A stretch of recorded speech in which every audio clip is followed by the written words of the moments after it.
Welcome to Recently on Reddit, a Tiny Black Panther production. Here we explore some eye-catching posts from a number of popular subreddits. This is sort of an intro to Reddit because trust me, there is so much more waiting out there to be discovered. Did you know that apple, apricot, peach, and cherry seeds all contain a compound that converts to cyanide when eaten? These fruits are incredibly healthy. Just avoid the seeds to avoid the poison. That's today's somewhat useless and unrelated fact.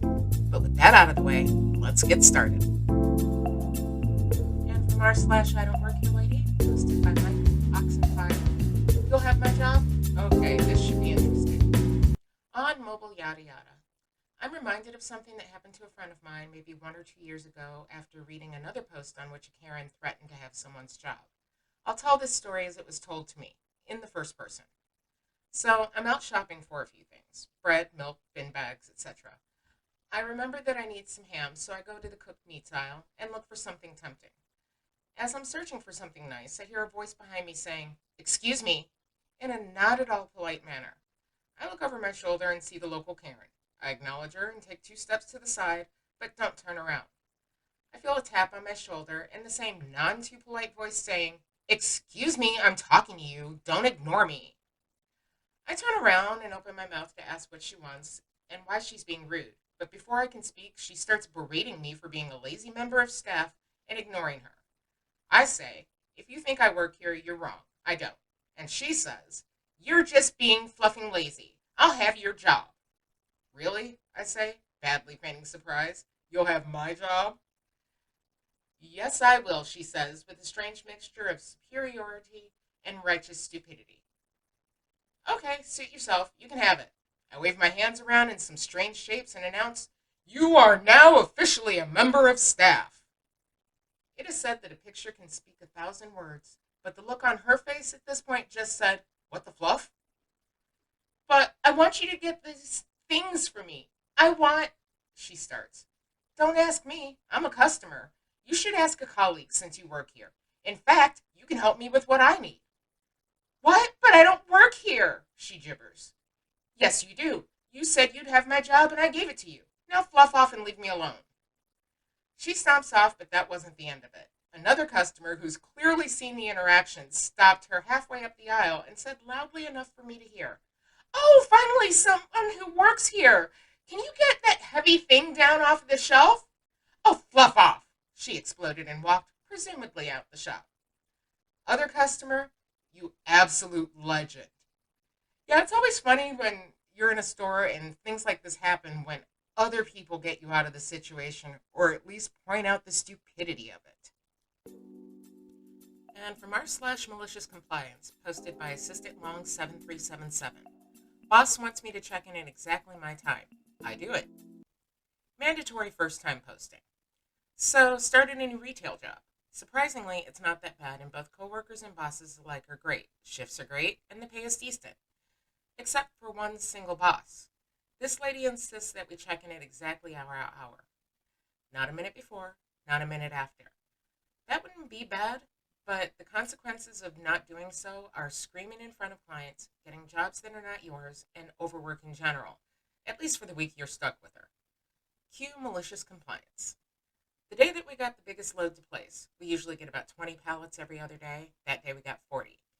Check in at exactly 1600 hours and start getting everything in its place. After an afternoon surrounded by screams, insults, and other stuff, 20:59 with 4 pallets yet to unload in the middle of the shop. I drop everything and start walking to the machine to check out. Here comes Evil Witch. "Oi! Where are you going?" "I'm checking out. My shift is over." "Don't care. There's still work to do." "I know, but you explicitly said not a minute before, not a minute later. And," dramatic look to my watch, "it's now 2 minutes over my shift end. Good night." Surprisingly, my contract has been renewed and haven't heard anything from the mouth of that woman ever since. Edit. Well, this blew up a lot. Thank you so much for the awards, you beautiful people. I don't even know what to say about that other than it happens all the time. And from r/Tales from the Front Desk, posted by Chalupa Queen 13. Hiring Nightmare. Oh boy howdy. I'm providing a backstory so you know what we've been going through to get to this point. I recently got promoted to GSM AGM in May. So we've been trying to hire a part-time night auditor so I'm not having to do it 2 days a week and can do more admin stuff. It's been 5 months. We hired a part-time night audit in July, and then our full-time NA quit. He wanted the position I got and was salty about it. So part-time gets promoted to full-time. So I'm back to doing part-time NA. Over the 3 months, we have tried hiring people. We had one girl call out because she was hungover and then lied about going to the hospital and quit when we asked her for a doctor's note. She had been with us for 1 week. So on the double shift I was forced to do last week, due to said quit call off, I'm chilling in the front saying good morning to guests and checking people out. It's 6 a.m. and I only have an hour to go and I'm feeling good. Here comes the a-hole. Me. Good morning. How can I assist you? The a-hole.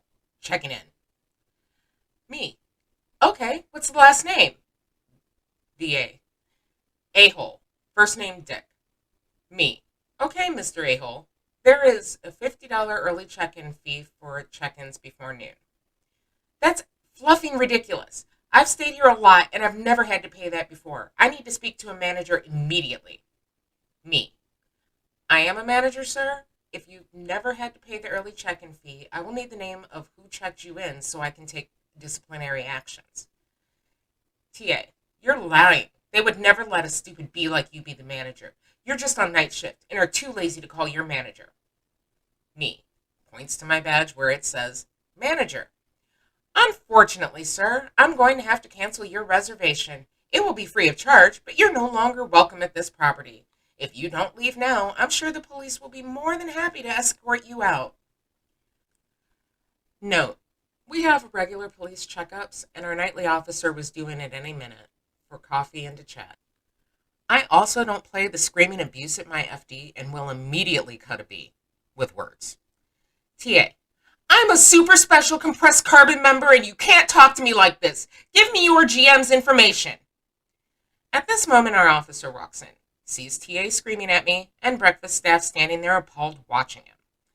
Officer, is there a problem here, Chalupa Queen 13?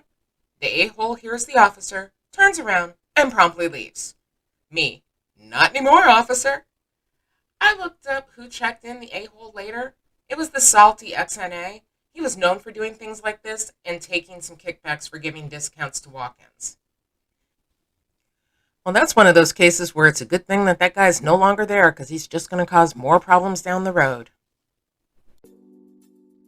So you may have been wondering about that random fact from the beginning. It occurs to us here at Tiny Black Panther Productions that everyone can use a little random knowledge, and we like to share ours. If you have any random tidbits you'd like to share with the world, please drop them in the comments below. I'll read them out in the future episodes completely at random. Just be sure they're accurate, please. And with that being said, I'd like to thank you for joining us here on Recently on Reddit. Please comment, like, and subscribe. All comments will be read and considered, as it's our goal to get better at entertaining you, good viewers. Again, thank you for watching. Bye-bye for now.